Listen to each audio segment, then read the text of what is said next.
I'm grateful to be invited to speak today. I intended to be a participant, but was asked to speak probably because Minister Nick Nasmi couldn't make it.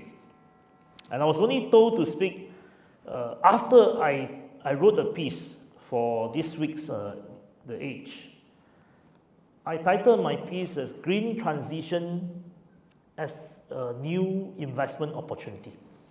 Because I'm trying to deal with this mindset, and very often we are told green transition is a burden, especially to SMEs. But what I'm trying to say is that this is actually a great opportunity for us to explore, and your report is very timely. I started my article by citing something new, which was our topic when I first arrived. Because I put on a tie in the car thinking that the Khazanah leaders will wear ties. I found out that, and I'm told that only bankers wear ties. When Prime Minister Anwar first came to office last year, he started a new fashion by not wearing tie. And some of us were saying, why don't we push the boundary a bit further? So we said, why don't we turn up the temperature and get people to wear batik more, so that you help the batik industry, which is a very important indigenous creative industry, as well as helping the climate at the same time. So this is actually a major achievement by Nick Nasmi, because finally the Chief Secretary's circular, which is very important to the civil service, and was amended in August, where civil servants are allowed to wear batik every day when they go to work.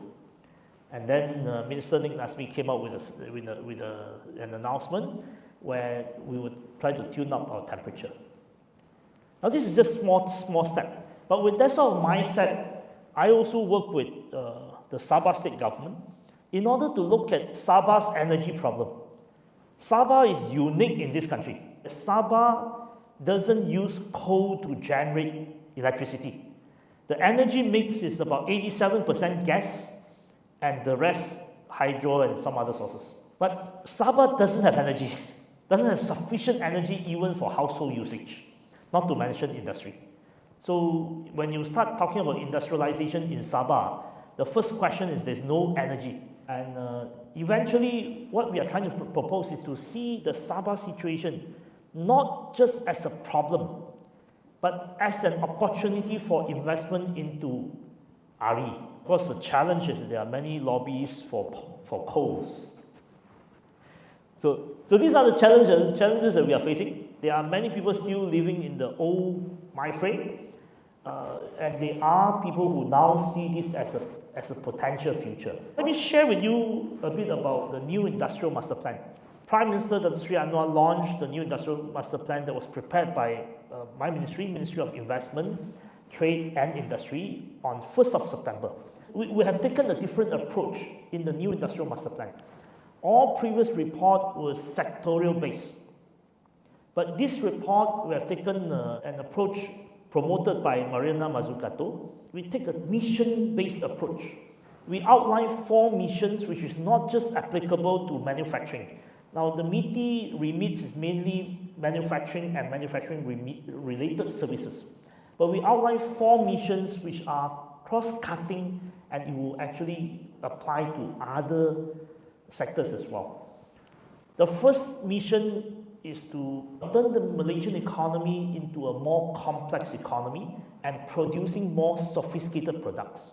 Now, our economy has been playing in the low wage, low productivity, low growth economy for the longest of time. And we hope this is an opportunity for us to move to a more complex economy. The second mission is Tech Hub. Tech Hub is a name that we try to cover automation, digitalization, adoptions of technology. The third mission is to push for net zero.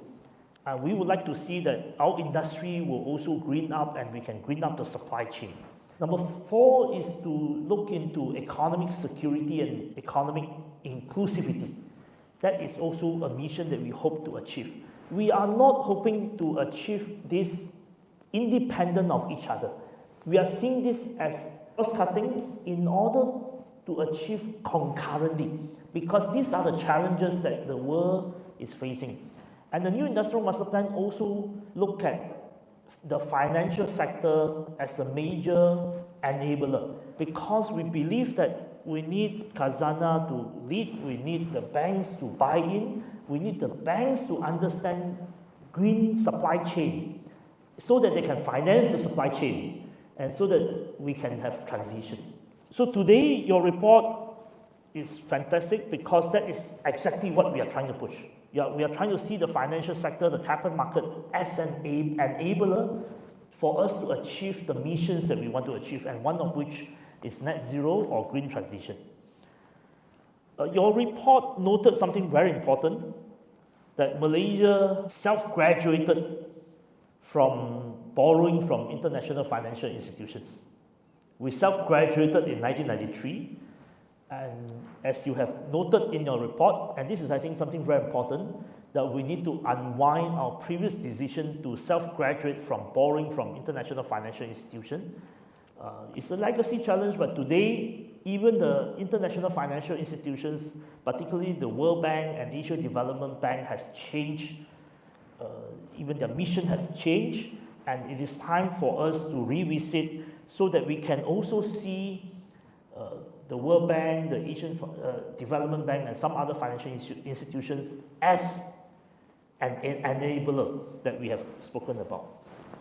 I told Dato' Faisal, I noted that on page 4, you mentioned that 37.6% of energy emission comes from the transport sector.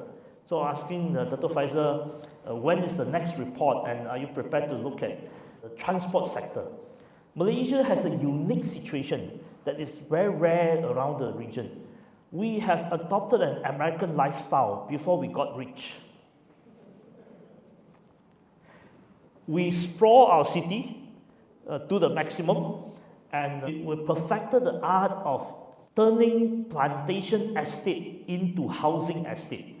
Our developers has become globally known for developing townships that are thousands and thousands of acres. It's both a compliment and also a problem. How to unwind that? Because transport sector is linked to urban planning, the way we develop our township, the way we sprawl our city, and also the way we promoted highways and also single-use passenger car.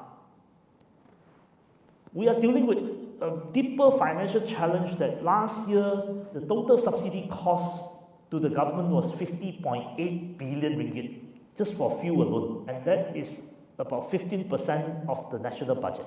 How do we transition away from huge fuel subsidy? Of course, there are people who suggest that let's have subsidy cut once and for all.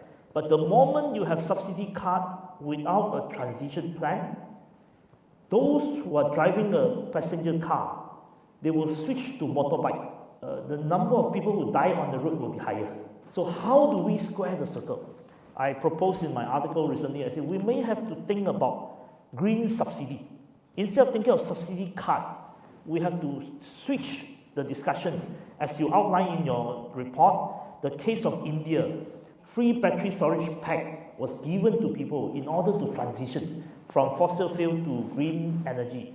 We may have to start thinking about how to create green subsidy for people to move away from an ICE motorbike to an EV motorbike, from an ICE car to an EV car, and from using car to one massive public transport that is not expensive but widely available to the public. I think we will have to have that conversation, and I look to Khazanah for leadership. I think Khazanah and other GLCs, the moment Khazanah and other GLCs can change the way we think about urban planning, the way we think about investing in transportation, and how to cut carbon emission in the transport sector by half within foreseeable future, we will have a very different fiscal outlook, carbon footprint, and carbon emission profile for the country. So I thank Khazanah and thank the World Economic Forum as well as all others who have participated in this exercise. This is a great exercise. As you say, this is a commencement. I look forward to a lot more deep dive report and more actions together. Thank you very much. Thank you, Yang Mohamad, for your speech. And